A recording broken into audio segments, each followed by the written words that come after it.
La conjugaison française voit les bases de ces verbes se modifier durant la conjugaison. Nous allons étudier les raisons de ces modifications. Étudions le premier groupe. Pourquoi modifier des bases et quelles en sont les raisons? La principale raison, c'est de respecter des lois phonétiques. En effet, deux syllabes muettes ne peuvent se succéder. Ainsi, une base ayant un E muet ne peut précéder une désinence muette. On ne peut pas dire « je jette », on dira « je jette ». Ces bases se modifieront afin de devenir une base sonore. De même, une base en « et » ne peut précéder une désinence muette. Elle doit changer son « et » en « est ». On ne peut pas dire « je siège », mais « je siège ». De même, les bases construites à l'aide d'un C ou d'un G devront se modifier afin de garder leur son devant le A, le O ou le U. On ne peut dire traçons, mais traçons en mettant une cédille. Quant aux verbes construits à l'aide d'un Y, ils pourront voir leur base se modifier, le Y en I, devant certaines désinences. On ne peut pas dire je noie, mais je noie. Nous pouvons maintenant anticiper les modifications des bases en surveillant leur orthographe. Hormis ces exceptions, les verbes du premier groupe ont généralement qu'une seule base, c'est leur base unique. Les vignettes de la conjuvision nous présenteront les deux bases à utiliser, c'est la base double. Le verbe jeter ayant un E muet aura donc deux bases. C'est un verbe à base double. Sa base sera augmentée d'une consonne. De même, le verbe tracer avec son C contenu dans la base double. Trace cécédille, base modifiée. De même, le verbe manger devant prendre un E devant ONS aura une base double. Base augmentée d'un E. Le verbe siéger, lui, devra changer 3 fois de base. C'est un verbe à base triple. Base modifiée d'un accent grave. Base augmentée d'un E. Le verbe noyer, terminé par un Y, devant modifier le son, aura une base double.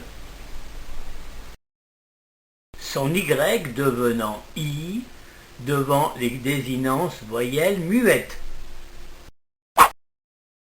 Les verbes du premier groupe, dont la base se termine par un Y, le conservent devant les terminaisons sonores. On dit « payait »,« payons ». Ils perdent le Y pour un I devant les terminaisons muettes. On dit « je paie »,« je paierai ». Le son paye devient paie. Le verbe payer peut garder cependant son Y durant toute la conjugaison. Le son essuie devient essuie. Le son emploie devient emploi. Voyons maintenant les verbes du premier groupe dont la base possède un E muet.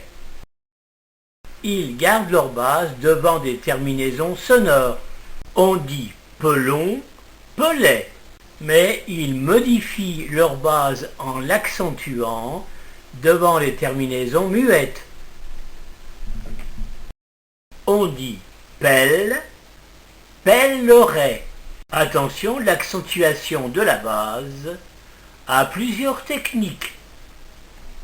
Accentuation, E devient est, doublement de la consonne, Apple devient appel. Étudions le verbe chanter, verbe en ER du premier groupe, comme verbe modèle.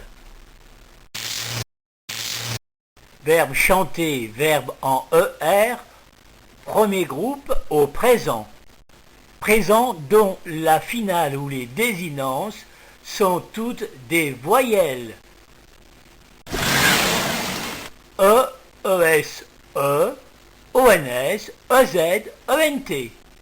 Présent sans indicateur de temps. Je chante E. Tu chantes ES. Il chante E. Nous chantons ONS. Vous chantez EZ. Il chante ENT.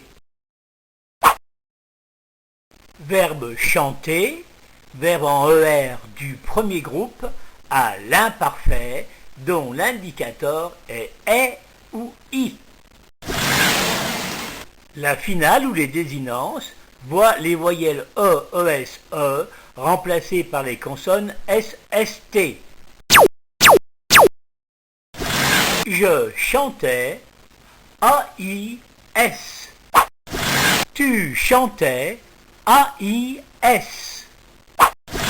Il chantait A-I-T. L'indicateur de l'imparfait AI devient I devant les désinences voyelles sonores ON et E.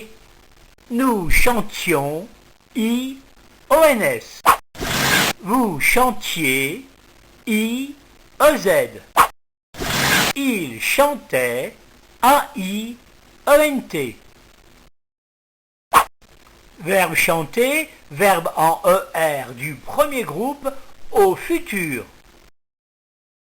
L'indicateur du futur est représenté par les deux lettres E et R. Le E se lisant avec la lettre finale T du verbe chanter pour faire te. Et le R se lisant avec les désinences pour faire la première personne ré. Le verbe chanter au futur modifie ses finales ou désinences. Les trois premières personnes deviennent AI, AS, A. Seule la dernière personne voit son ENT changer en ONT. Je chanterai. AI. Tu chanteras. AS. Il chantera. A. Nous chanterons. ONS. Vous chanterez. EZ. Ils chanteront. ONT. Nous pouvons voir que dans la conjugaison, le verbe chanter ne modifie pas sa base. De même, les désinences ONS et EZ ne changent pas durant toute la conjugaison. Quant aux autres verbes qui modifient leur base, nous observerons les consignes. Pour plus de renseignements, voir l'adresse mail suivante.